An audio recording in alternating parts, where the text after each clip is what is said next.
Hi, ഇന്ന് നമുക്കൊരു hummus ഉണ്ടാക്കി നോക്കിയാലോ. നല്ല ക്രീമി ആയിട്ടുള്ളൊരു ഹമ്മൂസാണ് കേട്ടോ ഒന്ന് ഉണ്ടാക്കാൻ പോകുന്നത്.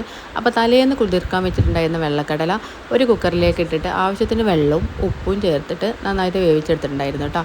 അപ്പോൾ 2 വിസിലടുപ്പിച്ചിട്ടുണ്ടായിരുന്നു. നന്നായിട്ട് വെന്തോട്ടെ കേട്ടോ, അല്ലെങ്കിൽ നിങ്ങൾക്ക് കടലക്കറി വെക്കേണ്ടി വരും. അപ്പോൾ നന്നായിട്ട് പേസ്റ്റ് ആക്കാൻ വേണ്ടിയിട്ടാണ് കേട്ടോ അത് വേവിച്ചെടുത്തിട്ടുണ്ടായിരുന്നത്. എന്നിട്ട് വെന്ത കടല ഞാൻ തണുത്ത വെള്ളത്തിലിട്ട് വെച്ചിട്ടുണ്ടായിരുന്നു.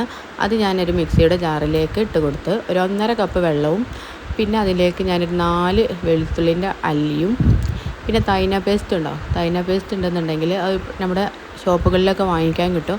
അല്ലെങ്കിൽ വൈറ്റ് എള്ളെടുത്തിട്ട് അത് ഒന്ന് വറുത്തതിന് ശേഷം പേസ്റ്റാക്കിയിട്ട് ഉണ്ടാക്കി കൊടുത്താലും മതി. ഞാൻ എൻ്റെ കയ്യിൽ തൈന പേസ്റ്റ് ഉണ്ടായിരുന്നു.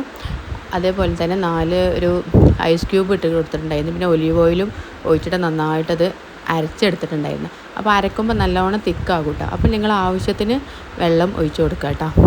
എന്നിട്ട് ഇതേപോലെ തന്നെ ഒരു പാത്രം എടുത്തിട്ട് ഇതേപോലെ ക്രീമി ആയിട്ട് വന്നത് കണ്ടോ, ഇതേപോലെ ഡെക്കറേറ്റൊക്കെ ചെയ്തിട്ട് കുറച്ച് ഒലീവ് ഓയിലൊക്കെ ഒഴിച്ചിട്ട് അതിൻ്റെ മുകളിൽ ഒരു മല്ലിയിലൊക്കെ ഇട്ട് കൊടുത്തിട്ടുണ്ടായിരുന്നു. അപ്പോൾ ഇത്രയൊക്കെ തന്നെ ഉള്ളൂ കേട്ടോ. നല്ല അടിപൊളി ടേസ്റ്റാണ്. കുബൂസിൻ്റെ ഒക്കെ കൂടെ കഴിക്കാൻ നല്ല ബെസ്റ്റാണ് കേട്ടോ. അപ്പോൾ എല്ലാവരും ഒന്ന് ട്രൈ ചെയ്തോളൂ.